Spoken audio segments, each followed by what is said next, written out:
আসসালামু আলাইকুম, সবাই কেমন আছেন? আপনাদেরকে একটা জরুরি মেসেজ দেওয়ার জন্য আসছি। ভিডিও শুরু করার আগেই বলতেছি, এই ভিডিওটা বেশি বেশি শেয়ার চাই, প্রত্যেকটা ছাত্রছাত্রীর কাছে যেন এই ভিডিওটা পৌঁছায়। খুবই গুরুত্বপূর্ণ কথা নিয়ে আসছি, ঠিক আছে? আজকে আমরা দেখছি যে শেখ হাসিনা বাংলাদেশ ছেড়ে ভেগেছে দুপুর 1টা বাজে। আমাদের জন্য খুবই খুশির সংবাদ এটা, কিন্তু ততটাই দুঃখের সংবাদ। কারণ ও যখন গিয়েছে বাংলাদেশ ছেড়ে, ওর মানুষকেই কিন্তু ক্ষমতা দিয়ে গিয়েছে। সে নাকি তার ভাগ্নি জামাইনি কি হয় যতটুকু আমি জানি না, কিন্তু তার সাথে ওই সেনাবাহিনীর লোক এর আগেও 3 বছর কাজ করেছে। মানে ও ওর কুত্তার কাছেই দিয়ে গেছে, ঠিক আছে?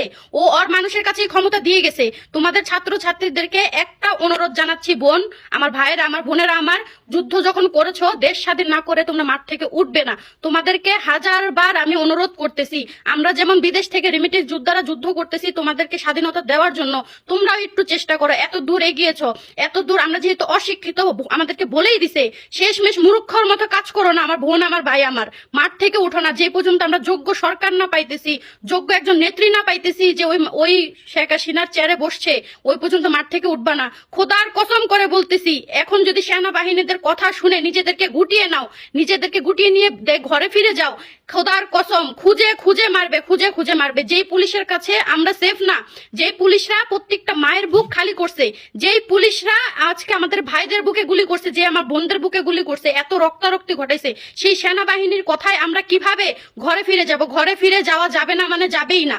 এটা মাথা থেকে দূর করে দাও। এবং তোমরা সব সময় এইটা মাথায় রাখো, যে পর্যন্ত আমরা যোগ্য সরকার না পাচ্ছি সেই পর্যন্ত আমরা মাঠ ছেড়ে কেউ উঠবো না। ওরা হচ্ছে শেখ হাসিনার দালাল, শেখ হাসিনার কুত্তা, শেখ হাসিনার পালা কুত্তা, ওদের কাছে দেশকে দিয়ে গেছে। তার মানে বুঝতেছো, ও ওয়ার্নিং দিয়ে গেছে যে তোরা একদম গণহত্যা চালায় দেশকে একটা উচ্ছেদ করে ফেল। ওদের কাছে ক্ষমতা দেওয়ার একটাই কারণ, মানে আমি আমার অ্যাসিস্ট্যান্টকে ক্ষমতা দিছি যে আমার জীবন আগে বাঁচাই, তাই সে লুকিয়ে গেছে, সে পালাইয়া গেছে।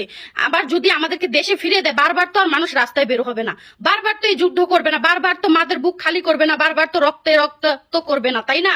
তাই ও চলে গেছে যে তুই আগে শান্ত কর, ঠিক আছে? ওর কুত্তা বিলের কাছেই এই সমস্যাটা দিয়ে গেছে, এই ক্ষমতাটা দিয়ে গেছে যে তোরা দেশটাকে শান্ত কর, সবাই ঘরে ফিরে যাক, সবাই তোদের কথাটা মেনে নিক, তারপরে দেখবা দেশ শান্তি হলে এই শেখ হাসিনা আবার ফিরে আসবে, আবার সবার উপরে হুকুমত চালাবে, আবার এরকম গণহত্যা চালাবে, আবার মানুষ খুঁজে খুঁজে মারবে। বোনরা আমার, ভাইরা আমার, তোদের কাছে আন্তরিক ভাবে আমি অনুরোধ করতেছি, যেহেতু যুদ্ধ শুরু করছিস, যুদ্ধ শেষ করিস না সহজে। এই মাঠ থেকে ততক্ষণ উঠিস না যতক্ষণ আমাদের একজন যোগ্য নেত্রী না পাচ্ছি, যোগ্য সরকার না পাচ্ছি, যোগ্য সরকার চ্যানেলে আমরা দেখতে না পাচ্ছি, সেই পর্যন্ত এখান থেকে উঠিস না। তোদের কাছে একটাই অনুরোধ, একটাই আবেদন, এই ভিডিওটা আমি কোনো ভিডিও শেয়ার করতে বলি নাই, কিন্তু এই ভিডিওটা প্রত্যেকটা ছাত্র ছাত্রীর কাছে ছড়িয়ে দে, প্রত্যেকটা মানুষের কাছে ছড়িয়ে দে, প্রত্যেকটা প্রবাসীর কাছে ছড়িয়ে দে। আর প্রবাসীদের জন্য মেসেজ, ভাইরা আমার, বোনেরা আমার, এই পর্যন্ত আমরা যুদ্ধ করছি, রিমিটেন্স বন্ধ রাখছি, আগামীতেও রাখি। আপনাদের কাছে করজোর অনুরোধ করতেছি, হাত জোর করে অনুরোধ করতেছি, যে এই পর্যন্ত আমরা যোগ্য সরকার না পাই ওই পর্যন্ত বাংলাদেশে রিমিটেন্স কেউ দিবেন না। রিমিটেন্স যেহেতু বন্ধ আছে, আমরা যোগ্য নেত্রী এবং যোগ্য সরকার পাওয়ার পরেই রিমিটেন্স দেব। বাংলাদেশ যেমন আমরা ক্ষতিগ্রস্ত করছি, আমরাই পারবো বাংলাদেশ আবার সচ্ছলতা বোধ করাইতে, বাংলাদেশের আবার উন্নত করতে। ইনশাল্লাহ আমরা করবো, করে দেখিয়েছি, আগেও দেখিয়েছি, সামনেও দেখাবো ইনশাল্লাহ। আমরা রিমিটেন্স না দিই, আগামী যত দিন আমরা নতুন সরকার না পাচ্ছি, নতুন যোগ্য সরকার চেহারা না দেখছি, ওই পর্যন্ত আমরা কেউ রিমিটেন্স দিব না। একদম লকডাউন। ভাইরা আমার, বোনেরা আমার, সবার কাছে একটাই অনুরোধ, এই ভিডিওটা বেশি বেশি শেয়ার করে দাও। এই ভিডিওটা খুবই জরুরি, খুবই জরুরি, সবার জন্য বেশি বেশি শেয়ার করে দাও, সবার কাছে এই ভিডিওটা পৌঁছে দাও। আল্লাহ হাফেজ, সবাই ভালো থাকবেন।